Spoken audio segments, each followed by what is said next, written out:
ही खीर पहा ना किती मस्त दिसत आहे. अगदी याचे टेक्स्चर आणि परफेक्ट असा या खिरीला कलर आला आहे. पण ही खीर फक्त दिसायलाच सुंदर नाही, चवीलासुद्धा तितकीच सुंदर अशी झाली होती. आणि ही खीर तितकीच पौष्टिकसुद्धा आहे.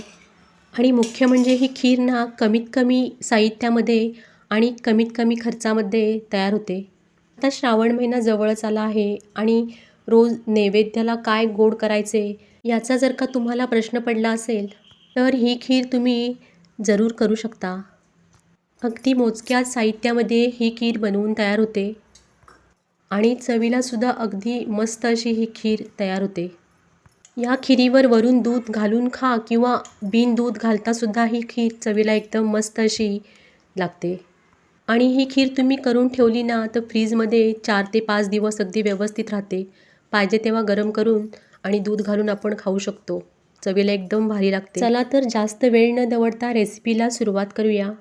नमस्कार, स्वागत आहे तुमचे माझ्या रेसिपी चॅनलमध्ये. आणखीन अजून एका छानशा रेसिपीमध्ये.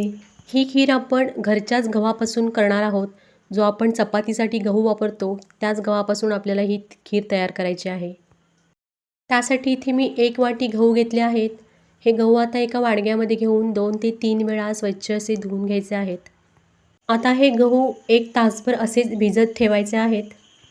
आणि 1 तासानंतर एक चाळणी घ्यायची आहे आणि चाळणीमध्ये हे गहू नितळून काढायचे आहेत. ही खिरीची रेसिपी अगदी खूप टीप आणि ट्रिकसह सांगितली आहे. त्यामुळे रेसिपी संपूर्ण पहा आणि चॅनलवर तुम्ही प्रथमच रेसिपी पाहत असाल तर चॅनलला सबस्क्राईब करायला अजिबात विसरू नका. आणि जर का माझी रेसिपी आवडली तर रेसिपीला एक लाईकसुद्धा करा. आता हे गहू चाळणीमध्ये थोडा वेळ निथळल्यानंतर एक कॉटनचे कापड घ्यायचे आहे आणि त्या कापडावरती हे गहू असे पसरवायचे आहेत. तुमच्याकडे वेळ असेल तर हे गहू अर्धा तास असे सुकू द्यायचे आहेत.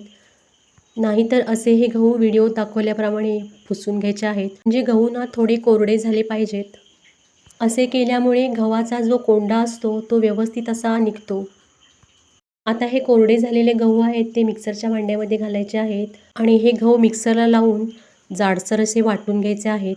एकदम बारीक नाही करायचे, थोडेसे जाडसर असे राहिले पाहिजेत. हे पहा, गहू धुवून पुसून घेतल्यामुळे गव्हाचा असा हा आपणच कोंडा निघून येतो. दुकानामध्ये जे गहू मिळतात त्याच्यावरील मशीनच्या साहाय्याने कोंडा काढून घेतलेला असतो. पण हे घरचेच गहू असल्यामुळे असे करणे गरजेचे आहे. त्यामुळे गव्हाचा कोंडा असतो तो व्यवस्थित असा निघतो. त्यामुळे खीर खाताना क्रीमी अशी तयार होते, अजिबात चरचरीत लागत नाही. मऊसूत अशी ही खीर तयार होते.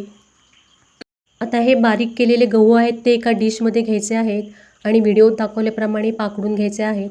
आणि हा पहा, असा हा कोंडा बाजूला करून घ्यायचा आहे. याचा ना निघेल तेवढा कोंडा पाकडून काढायचा आहे. त्यामुळे खीर क्रीमी अशी तयार होते.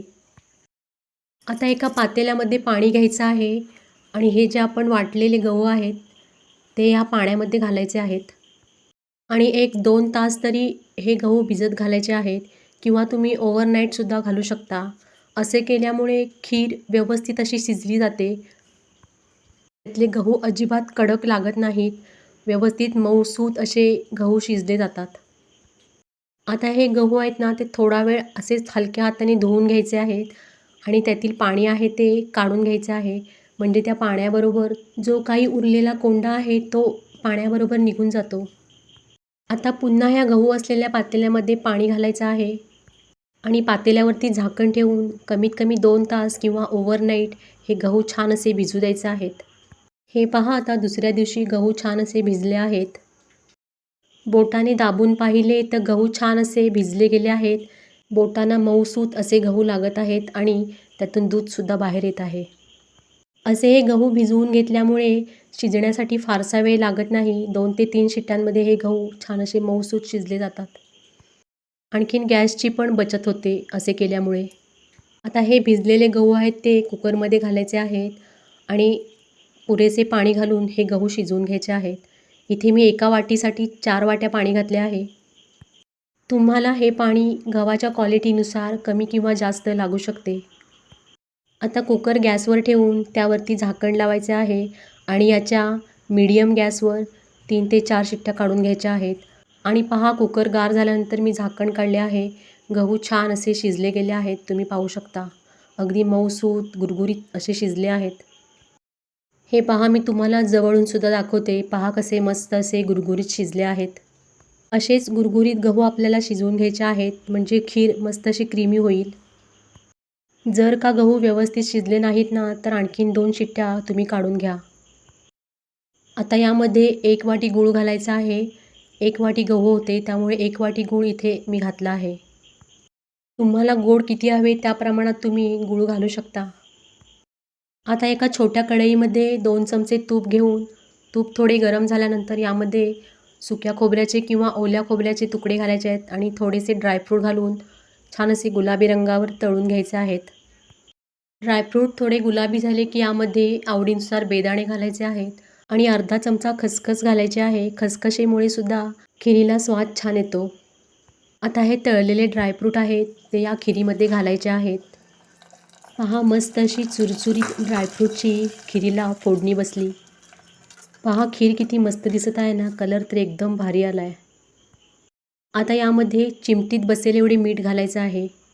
मीठ घातल्यामुळे गोड पदार्थांची चव आणखीनच छान लागते. मीठ घातल्यानंतर अर्धा चमचा जायफळ पावडर आणि 1 चमचा सुंठ पावडर यामध्ये घालायचे आहे. यामध्ये तुम्ही बडीशेप पावडर पण घालू शकता किंवा अख्खी बडीशेपसुद्धा घालू शकता. या गव्हाच्या खिरीला कर्नाटकमध्ये हुग्गी असे म्हणतात आणि तुमच्याकडे या खिरीला काय म्हणतात हे मला नक्की सांगा.